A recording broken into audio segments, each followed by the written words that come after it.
Oh, that's what I'm talking about. Oh yeah. Welcome back. Today, we are gonna build the ultimate Dana 60. And if you say, why aren't you not building ultimate Dana 44? I've already done that. That's in this video right here. Feel free to check that out after this one if you want to build a Dana 44. You guys remember at the end of the last video, I gutted everything out and went ahead and welded the tubes to the carrier. That way we don't have any issues rolling any tubes, because I've seen that happen, especially when you get on it with a little throttle. So now everything's burned together, plus I showed you how to set up leaf springs the easiest way I've ever found to set them up for your purchase. No cracks. That's a win. Now, one of the reasons why I chose a Dana 60 over like a 14 bolt or a Sterling is they are a lot narrower. It's a smaller package to have to fit under your rig, and it's less to hang up on rocks. Now, the downside to a Dana 60 rear versus like a 14 bolt or a Sterling is the size of the axle shafts. A stock rear Dana 60 usually is a 30 spline axle shaft. So we need to upgrade that. And the first thing we got to do to be able to do that is modify our spindles.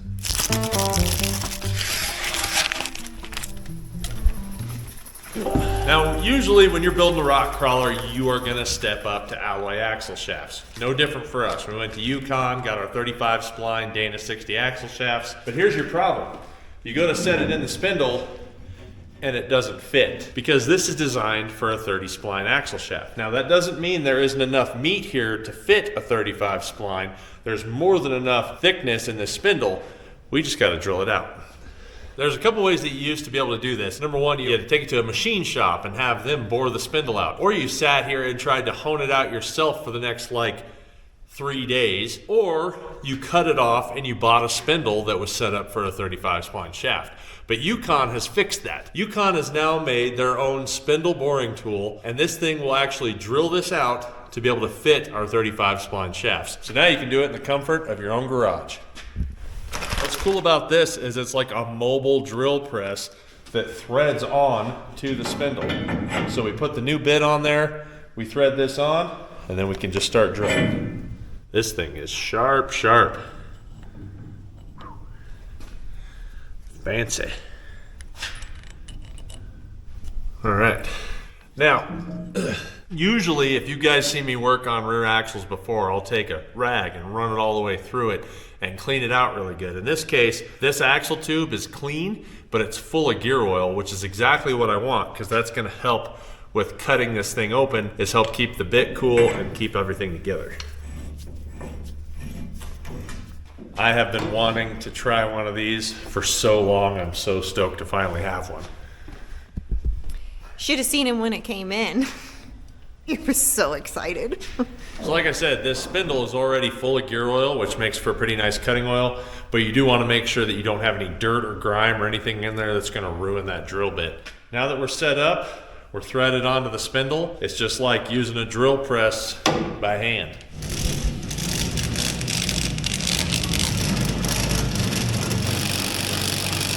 Right, so right here you can see how much we're drilling out. Still plenty of meat on that spindle, but we're gonna make sure we can fit these 35 spline shafts and have room for that oil to get out to the bearings.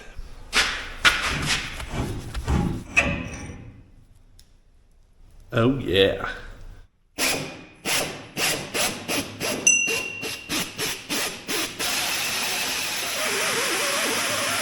One eternity later. All right. This absolutely sucks. There's just no other way to say it. So what I've learned, the Yukon tool works really good if I can get the axle up and get the cuttings down in. The problem is I wanted to keep the axle in here and do it like you would do it in your vehicle, and this just doesn't work very well. If I kept Shanna oiling it, it would work good for a while, and then it would catch. Oh, what? Then the cuttings would load up, it'd lock out, I'd have to tear it apart. Clean it all out, put it back together, maybe even soft sand the shaft of the drill bit part, and then go back in and do it again. What I've heard is people say the drill bit dulls out. The drill bit didn't dull out, but you're only supposed to use like a 600 RPM drill. Now, what I tried in between then, when that thing would lock up, I went with what I've heard people say is a cheaper method, which is a double hole saw. Now you have to get 1 3/8 for the interior, and then you have to get 1 9/16, which isn't very common. You're not gonna find that at your local hardware store for the exterior. So I was doing that, but it's a huge pain in the butt. You end up with all these cuttings that take up the area. Plus, it's not nearly as smooth. I sat here and honed out on this spindle here, and it is just chunked out. Versus this spindle that's actually super smooth. Like there's a bunch of cuttings in there still because I haven't cleaned it up, but it is super smooth. When I hone that out, it's gonna look just like a cylinder wall. I'd still say this tool is a lot better. It is more money. So even using the snot out of gear oil, I went through 3 9/16 hole saws, plus I had the 1 3/8, plus you have to have what's called an oops arbor to fit inside so you can put the other hole saw inside of there. You end up dumping out $150 in stuff to get that side. This side, we got 99% of it with this tool, and then I just punched the last little section because it locked up on me and there was only about that much left, so I just put the hole saw in there without even the interior hole saw and just hogged it out. But I also burned up my drill doing this, so this did. So what can we take away from this? Number one, if I were to do this again, I would pull this axle out and I would get it vertical, and I'd try to get it in a press or something where I could do it vertically. Then all the cuttings fall into the axle, and I bet that that thing would just whole hog right through them. And the other thing, in case you're wondering, it is now 12:30 in the morning. That's right. That's why Shanna's in her slippers. You do got to have somebody in there just pumping oil into that cutter. I'll have to run the magnet through here and get all the cuttings out of here because this is pretty gnarly too. Check this out. That's what's inside of there now. It's like a magnet rocker. Yeah. Look at the mullet.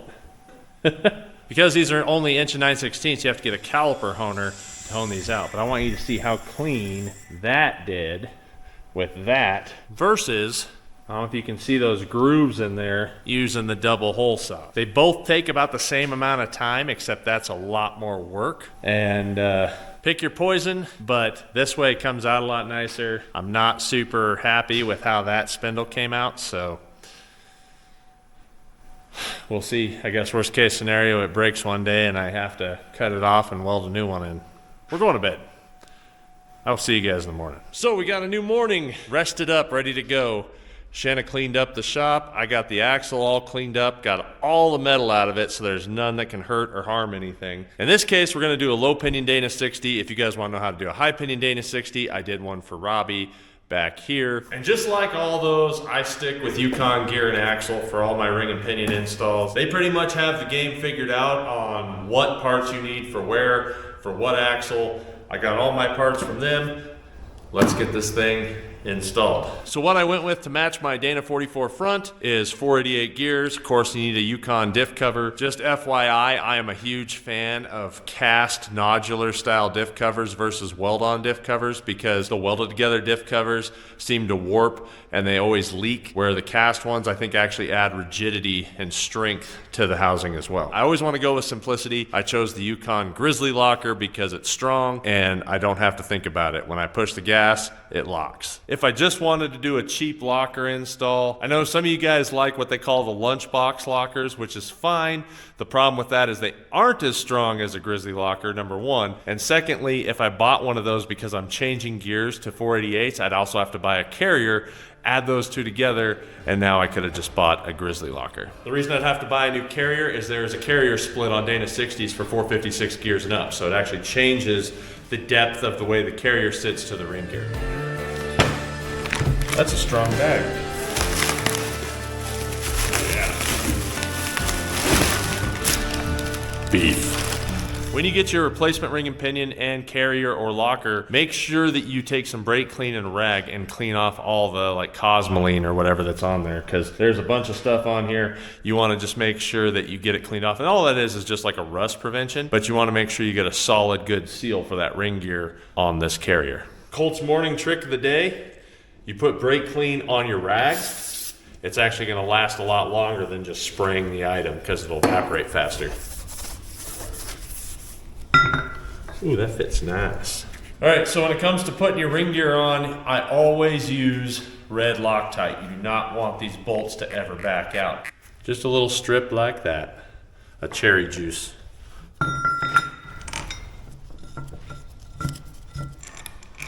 Now as you suck this up, you want to make sure that you go in a cross pattern just like a wheel and tire or anything else.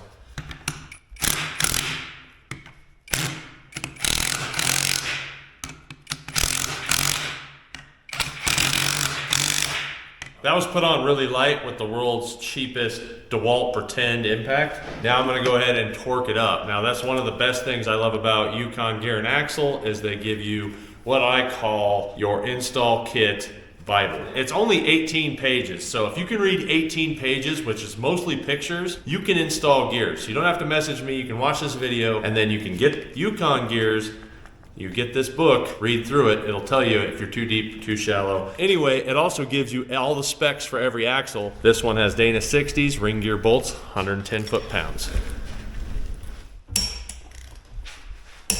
It's proper torque etiquette to come in here, torque it, and then come back a few clicks, and then get it to click again. Once you go all the way around, then I like to still do one circle just in case I missed one. Some people say they can put numbers down, but I don't waste that kind of time.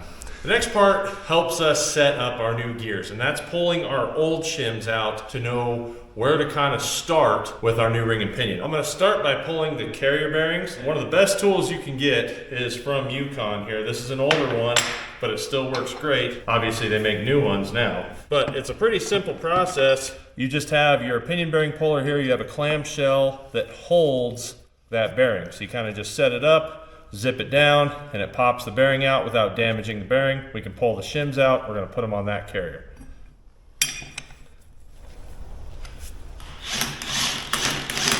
Wow, that came off really easy.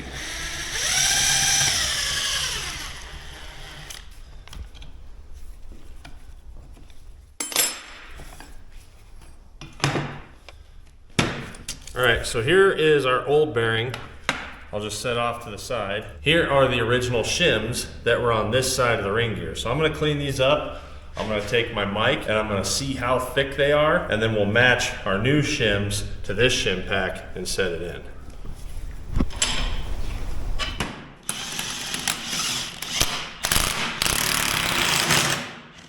So one of the important things when you pull these off is to make sure you know which side of the carrier you're getting these shims from. You don't want to crisscross these or you're going to have a heck of a time setting it up. This is obviously the face of the ring gear. I just call away from it, or the off side. Helps me remember anyway. So same deal, mic these, pull them out of my shim pack, and then set it up. All right, so I'm going to press on my new bearings. One of the things you want to pay attention to is if the bearing race sits above the bearing or not. Sometimes you have to pay attention to that, because if the bearing sits above this outer part, this race part, then you're going to want to make sure that you don't damage that pressing it on. Another little trick is spraying it with a little WD-40. That's going to help it set on there better, and you won't get all the poppy cracklies that you get when you normally do this.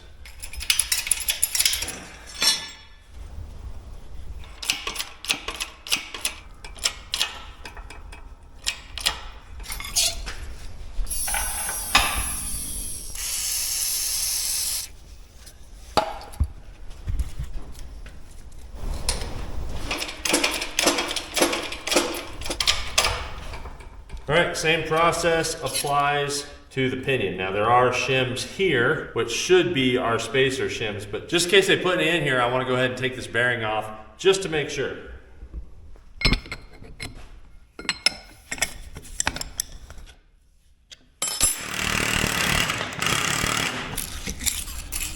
Here's all the upper shims, so I want to save those. Plus side, nothing down here, so I don't have to worry about pulling my pinion bearing on and off. I can just match these shims, which is good. So what really comes in handy when you're pressing these on is I have all these swag dimple dies, and I can just throw one in there. They're nice and thick and stout, makes for a nice spacer.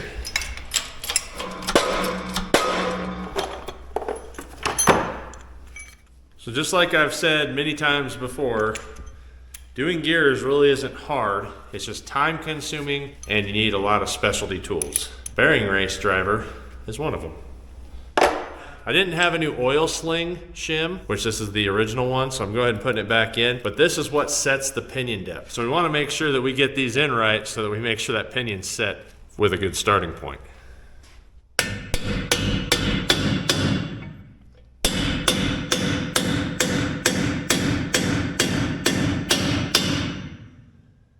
It's always good to give it a few extra taps, make sure it's in all the way.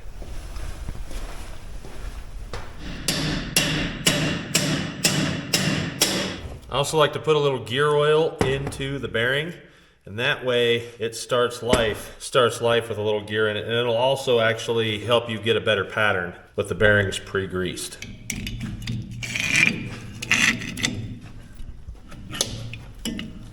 Cool. To get that front pinion bearing seated, I like to just take my air hammer, come in here, put my hand against the yoke, and I want to use the original yoke and the original nut. And we just come in and push it against it.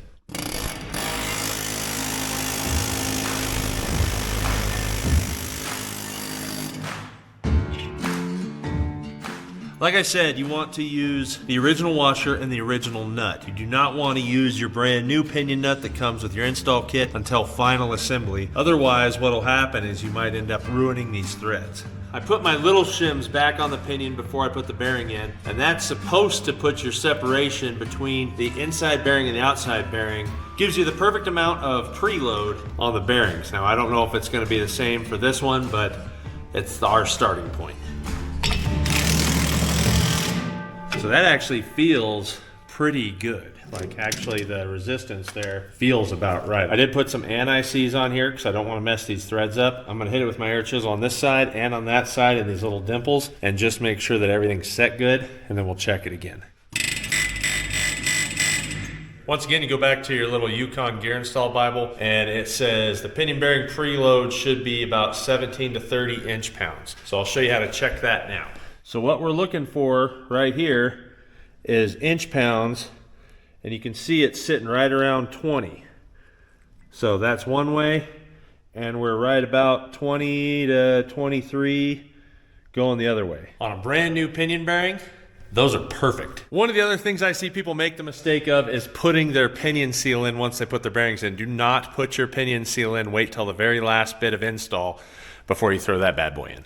You'll thank me later.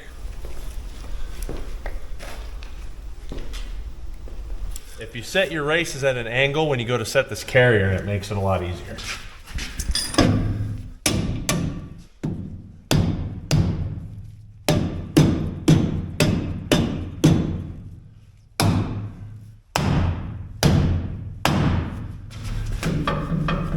I like to use a big fat dead blow to get the carrier in. I know guys use case spreaders before. I'm just not a fan of spreading the case because it's cast, and I don't know, that's just me.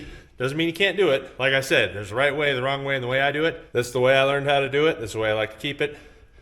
And I don't personally want to spread this housing. Now, if you guys remember when I took these off, I marked them so I know what side's the top, what side's left and right, and I want to make sure I put them back on the same way. Now, in final install, we want to go ahead and put our cherry juice on here, but for now, I just need to check patterns.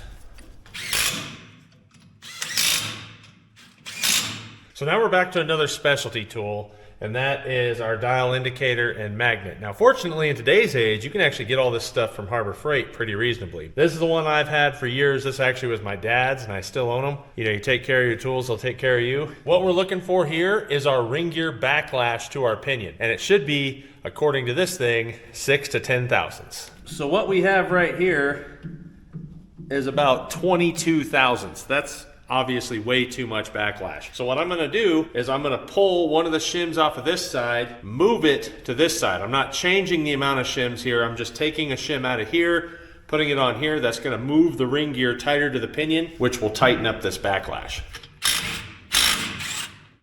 If you have proper preload in your bearings, doing this, you shouldn't have to worry about anything falling out because it's in there pretty snug. Like, it actually has some pressure against those bearings. If you pull these caps off and this carrier just falls out, then you don't have enough preload, which means you need to add a shim in there to get more pressure against your bearing caps. Now, you saw how easy that came out using a wrench and a pry bar. Now, I had a person about a year ago try to call me out and say that that way is too hard to get out, and what I need to do is spin a pinion. I've had a few other people that probably saw that post try to comment that the easier way to get that carrier out is to still put a wrench on it and then spin the pinion. Now, here's the problem with that. Now I'm standing on the wrong side of the carrier, and if that thing comes shooting out, I can't catch these caps and bearings in time, and that's how you risk dropping and busting a ring gear, breaking your carrier, or if you have exterior shims, losing your shims on one side or the other. So I do not recommend doing that. If you're in last chance and you just have to try to get it apart like first time, go ahead and do that. But if you're trying to build a set of gears, don't stand on the wrong side or have a partner here on the other end of it to catch. I usually work by myself, so that's why I do it the way I do it. All I'm doing here is repeating the process you guys have seen before. Like I said, I'm just moving a shim from this side of the ring gear to that side. Pretty simple. So I moved 25 thousandths of shims from this side over to this side, and now we have 8 thousandths of backlash. Check it out. All right, so what that means now is I can get my compound ready and check for a pattern. Now you want to put a little gear oil on here because what that's going to do is soften this stuff up. If you try to just put this on your ring gear, the marking compound is going to be too thick and you might not actually see your pattern. So you want to soften it up with a little gear oil. Then you just want to make sure you put it on the drive and coast side of the gear. Picasso. Now the easiest way I found to check your pattern, I mean you can do it manually and spin it very, very slow, but I like to just get one on the end of a drill, put it on slow, and then spin it, put pressure against the ring gear both ways, drive and coast, and then we can check the pattern.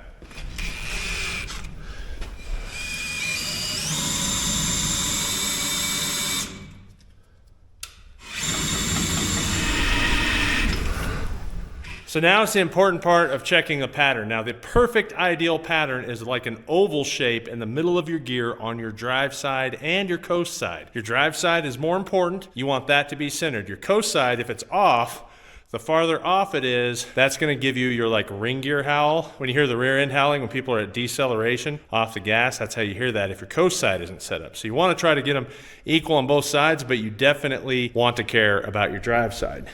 So what we have here is a nice solid coast side because we got a good oval pattern on the center of the tooth. We look at the drive side and we have a nice oval drive side as well. What does that mean? Well, that means our gears are set up. Now here's the fun part about gears. Now that we got everything set up, I got to pull it all back apart and pull the yoke off at minimum so I can put the pinion seal back on. Then we can put the carrier back in and torque everything up. In case you're wondering, on a Dana 60, the torque spec on those carrier bolts is 80 foot-pounds.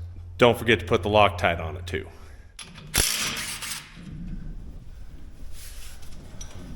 One nice thing you can see here too is now you can see that you have a really solid pattern on your pinion. That's a win. So there's two things I like to do with a pinion seal. Number one, I like to put grease in the seal part itself so it's not starting out dry right out the gate. I'll also go ahead and put grease on the yoke before I slide it in. That way it's got just a little bit of lube. And then I'll also, where it seats right here, I'm gonna put a little bit of RTV and just run it right around the rim. And that's gonna help kind of prevent any potential pinion bearing leaks. Not a lot, just a real thin layer. Fine piece of precision hammering with a big hammer. All right, now it's time to put our new washer and nut on here. Now this is just my personal opinion. I don't put any Loctite on here because this is a crushed locking nut. So once you put it on, it will hold. I've had an issue before where I put Loctite on it. It actually messed up the threads on the pinion. So this is how I do it. Like I said, if you torque it up right, you don't have to think about it. Perfect. Last time.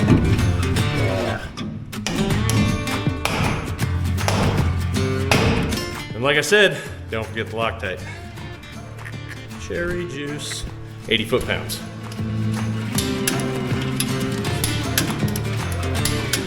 Now when it comes to diff cover seal, I pretty much stay exclusive to the Permatex Ultra Black, or the Right Stuff is what it's called, made by Permatex in a can. They're the only two that I've had that don't leak. Just my opinion. If there's another one, I'd be interested to learn. Let me know what you think.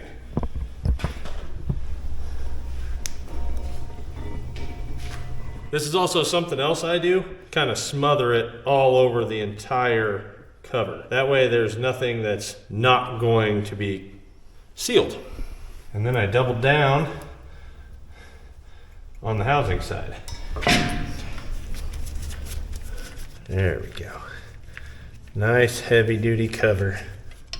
Yeah, that ain't going nowhere. One of the other things I like about these Yukon diff covers is it has a fill and a drain plug, both magnetized. So if I'm worried that something's in there, I can pull this out, check the magnet, see if there's something on it without actually having to pull my diff cover and reseal everything.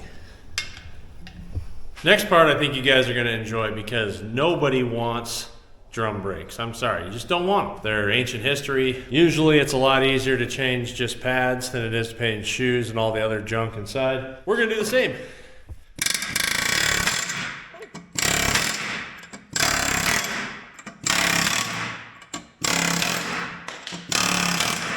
If you don't have one of these, this is a concave bit for your air chisel. It can knock bolts out without damaging the threads. So this works really good for a lot of things actually.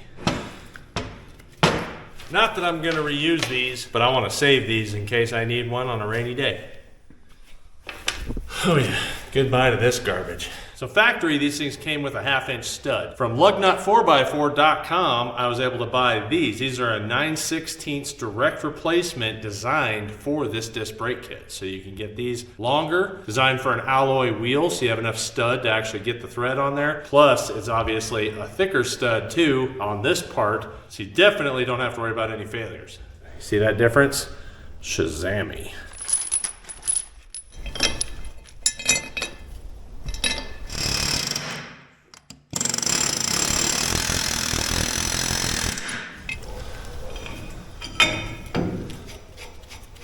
It's a good thing I saved these bolts when I pulled the backing plates of the drums off. If you guys remember when we pulled these things off the last video, the seals blew right out with it. So I got some new auto quality seals. We're gonna go ahead and toss them in. And I'm gonna do the exact same thing with this seal as far as putting a little RTV on this part and putting some grease on this part. I'm also gonna go ahead and add just a little oil in here because that's how these stay lubricated.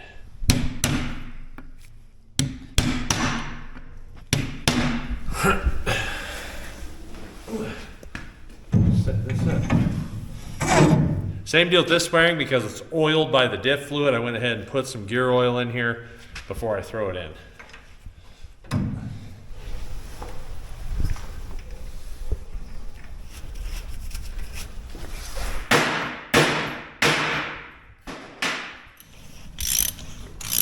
Now the reason why I put that oil in there is so that the bearings aren't dry when I go ahead and spin this. Now the way I've done this in the past is I pretty much spin it, get as tight as I possibly can. I come back out a quarter turn. That usually sets it up pretty nice. Right there, so you can barely turn, but it's still turning, which is fine. So I'm right here. I'm gonna go a quarter turn out, like that. You should be able to get one full rotation out of it. When you spin it like that, you know your bearings are good. Then we just got the key stock. Just gotta throw that in. We'll bend a couple of those over, tighten this up, and then we'll bend a few this way. After you have your inside nut set and your spacer in there and locked in, you wanna get your outside one about as tight as you can. That way, you know everything's set up good. And it won't back off. Perfect bearing. There aren't any instructions that come with the Rough Stuff 79 Dana 60 disc brake kits. This is how you set it up. You put the backing plate on the inside where it has just this light little taper back into the center of the axle. If you're working on this specific application of Dana 60, that's how it goes on. Do you know how to tell the difference between an alligator and a crocodile? One will see you later, the other after a while.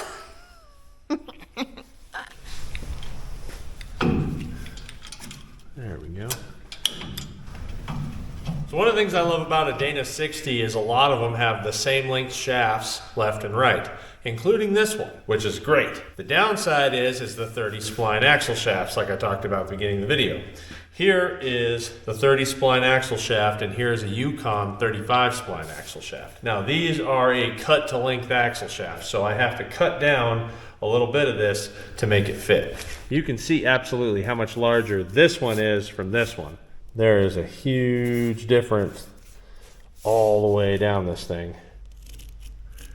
All right, we gotta cut off about 1.5 inches. Shanna translation, cut off 1.5 inches.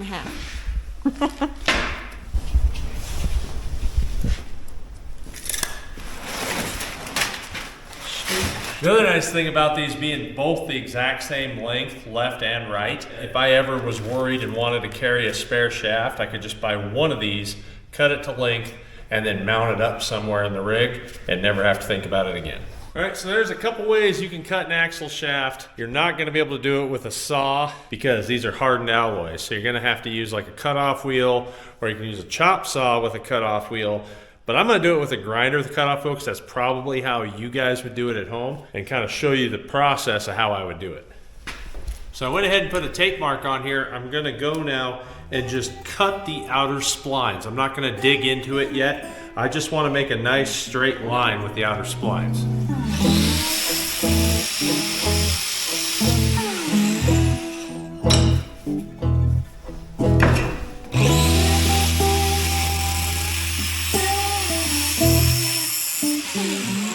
Okay, this is where it gets kind of messy because what you don't want to do at this point is you don't want to fracture the metal. So you don't want it to get too hot. So what I'm going to do is I'm going to cut it, but I'm going to continually pour gear oil on top of it while we're cutting.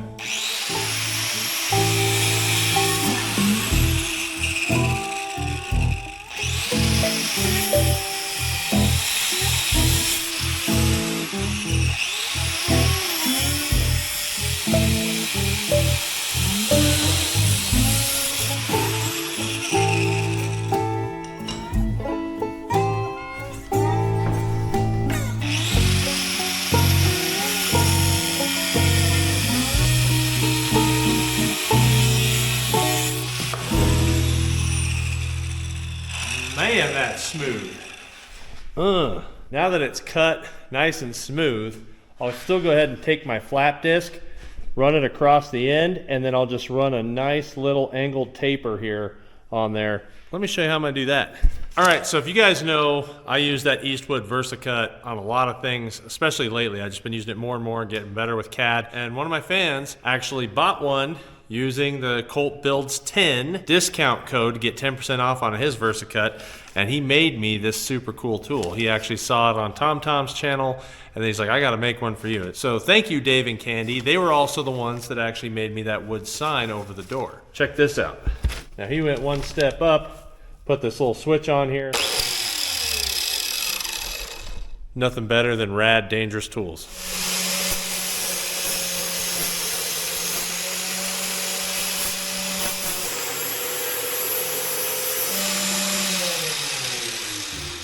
Zang.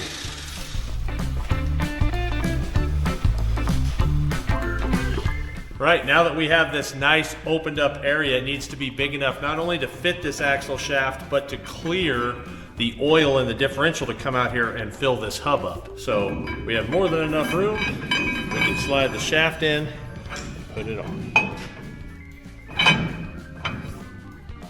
Money.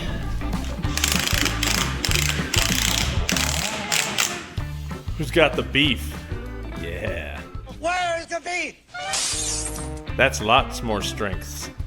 All right, moment of truth to see if we have any leaky leaks.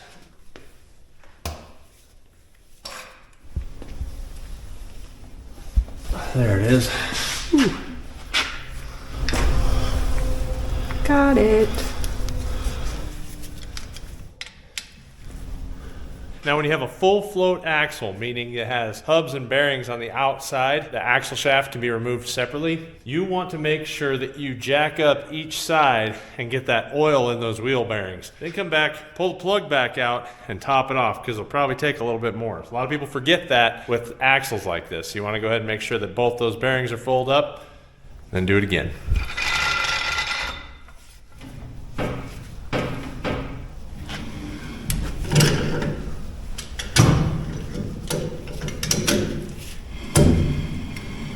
So because I'm on the lift, this thing's already getting a little light on this end. I have a decent slope, but not great, but I'm just gonna let it sit here for about 20 minutes. Then I'll do the same to the other side. I'll jack that side up, let the gear oil get down on that end. Then we'll check the cover one more time. Should be good after that. All right, so I did that side, now I'm doing the other side. And while I'm doing that, I actually wanted to show you guys this.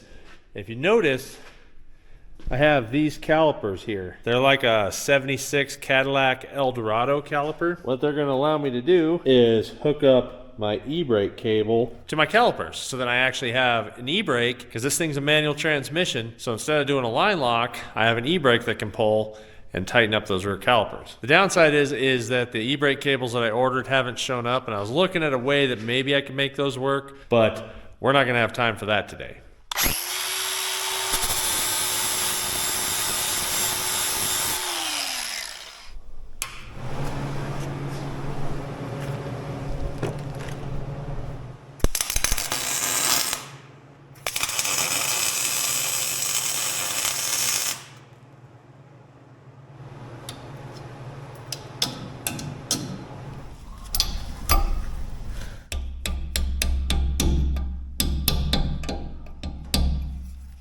Yeah. Boom. Now, I completely understand having my brake line up here means that if I got to remove this plate, I got to disconnect my brake line. But odds are, if I'm removing this plate, I probably need to disconnect my brake line anyway because I'm taking the axle out or something crazy. The nice thing about having it up high here, though, is now it's completely out of rocks crushing it. A lot of times when you see a brake line run back here, a guy slides off a rock, pinches it off and grabs it, or vice versa out the front, where when it's on the top, you've deleted that problem. Okay, so I just took the plug out and I kind of want you guys to see this. If I stick my finger in here and dip it down in, it's about here, which is probably okay, but I want it full all the way to the top. So that's how much oil we got into these hubs. So that's one thing you just got to remember, especially with a low pinion 60, especially if you have a stock diff cover because it has a lower fill plug, you definitely need to jack up each side and get the oil in those hubs.